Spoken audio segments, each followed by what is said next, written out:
सभी का इस नए वीडियो में स्वागत है। ये यात्रा हमें एक बार फिर पाडी से मडगांव ले जा रही है। मडगांव दक्षिण गोवा की राजधानी है।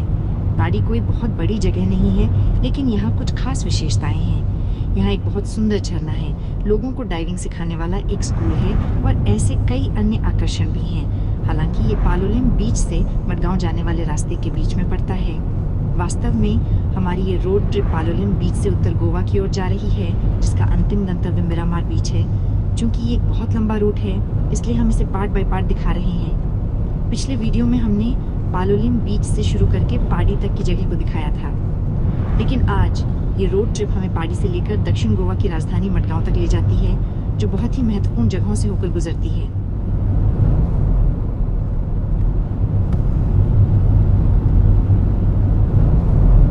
जैसा कि हम सभी जानते हैं, गोवा मुख्य रूप से दो क्षेत्रों में विभाजित है, दक्षिण गोवा और उत्तर गोवा। जिस राष्ट्रीय राजमार्ग NH-66 को हम यहाँ देख रहे हैं, वो कन्याकुमारी से शुरू होकर मुंबई में समाप्त होता है। अभी हम जिस रास्ते से यात्रा कर रहे हैं, वो कन्याकुमारी से मुंबई जाने वाला मार्ग है। कन्याकुमारी, केरल, मंगलौर और उडुपी जैसी जगहों को कवर करते हुए ये रूट यहाँ तक आता है। केरल और मंगलौर से आने के क्रम में ये कोस्टल रोड से गुजरते हुए दक्षिण गोवा पहुंचती है और दक्षिण गोवा से फिर उत्तर गोवा जाती है। यदि कोई उत्तर भारत से सड़क मार्ग द्वारा गोवा आता है, तो वो सबसे पहले दक्षिण गोवा नहीं पहुंचता है। इसके विपरीत दिशा से आने पर वे पैनाजी पहुंचते हैं, जो उत्तर गोवा में है और राजधानी शहर है। वे सबसे पहले वहां पहुंचते हैं और फिर उन्हें दक्षिण गोवा आना पड़ता है। यहाँ मुख्य रूप से दो रेलवे स्टेशन हैं। एक दक्षिण गोवा के मडगांव में है और एक मुख्य रेलवे स्टेशन उत्तर गोवा में भी है। दोस्तों, आगे बढ़ते हैं। मैं इस रास्ते पर गोवा और अन्य सड़कों के बारे में आपको समय समय पर और भी कई बेहतरीन विचार देता रहूंगा। तो चलिए।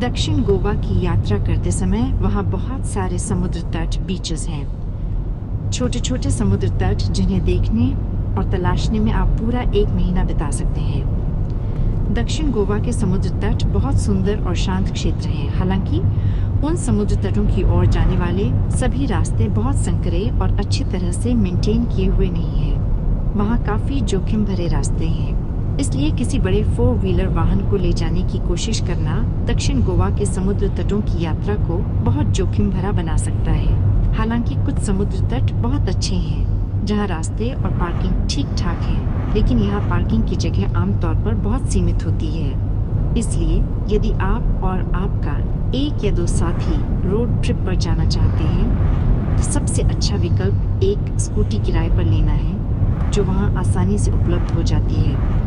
अपना लाइसेंस और अन्य पहचान प्रमाण जमा करने के बाद आप डेली किराए की दर पर स्कूटी किराए पर ले सकते हैं। स्कूटी से यात्रा करने से आप बिना किसी ट्रैफिक की परेशानी के आसानी से और खुशी खुशी इधर उधर घूम सकते हैं। वो एक बहुत बढ़िया विचार होगा।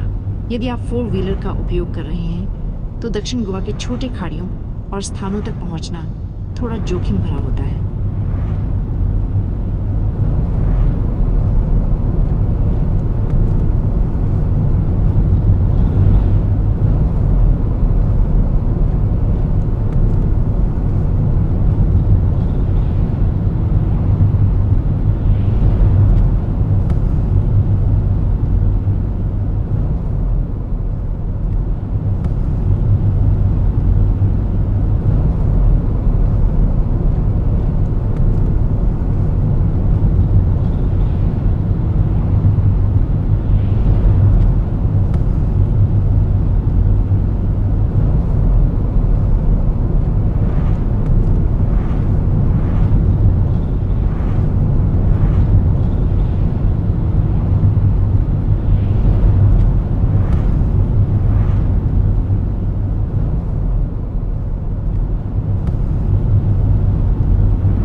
दोस्तों, थोड़ी देर में हम चिमचिम पहुंचने वाला है। चिंचनिम भारत के दक्षिण गोवा जिले के सॉल्सेट तालुका में स्थित एक खूबसूरत सेंसस टाउन जनगणना शहर है। गोवा में सबसे बड़े ग्रामीण गांव के लेआउट के रूप में जाना जाने वाला ये शहर साल नदी के तट पर खूबसूरती से बसा है और असली गोवन ग्रामीण जीवन की एक शांत झलक पेश करता है।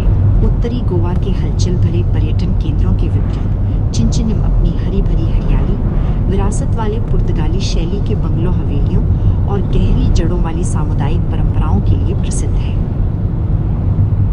यह रास्ता जो बाएं की ओर जाता है चिंचनिम और असोलना को जाती है। चिंचनिम से असोलना का दूरी लगभग 3.7 किलोमीटर है। कार या बाइक से जाने में सिर्फ 7 से 10 मिनट का समय लगता है। चिंचनिम से बैतूल का दूरी लगभग 10.4 किलोमीटर है। ये पूरा रास्ता एक ही रूट पर पड़ता है। ये पूरा रास्ता बेहद खूबसूरत है, जो साल नदी के किनारे और दक्षिण गोवा के शांत गांवों से होकर गुजरता है।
ड्रामापुर क्रॉसिंग है। यहाँ से मडगांव के लिए अब बस थोड़ी ही दूरी बची है। ये वो जगह है जो चिंचनीम और नेवलिम नामक स्थानों के बीच में आती है।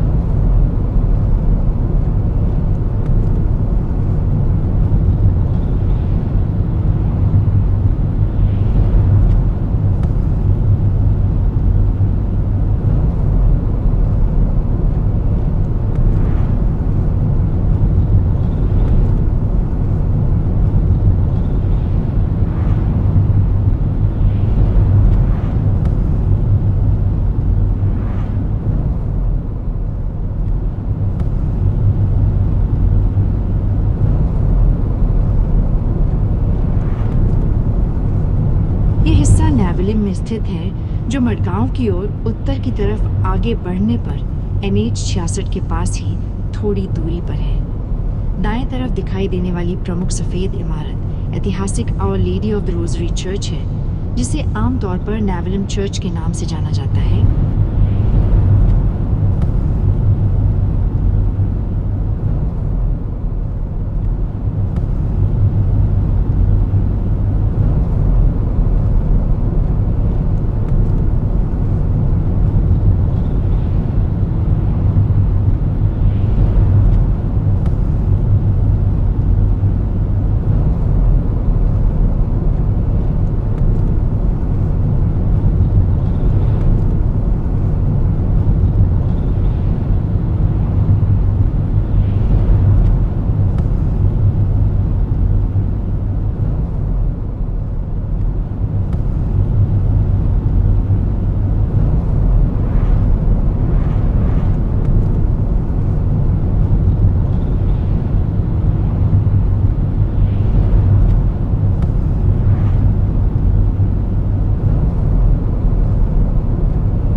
डे फारिया नामक सड़क है। यहाँ हम इंडो पुर्तगाली वास्तुकला वाली पुरानी इमारतें और रास्ते देख सकते हैं। मडगांव में हम जिस जगह को देख रहे हैं वो बहुत ही महत्वपूर्ण स्थान है। ये पुरानी पुर्तगाली इमारतें कितनी सुंदर हैं। ये वास्तव में एक ऐसी जगह है जिसे हमें खुद अनुभव करना और देखना चाहिए।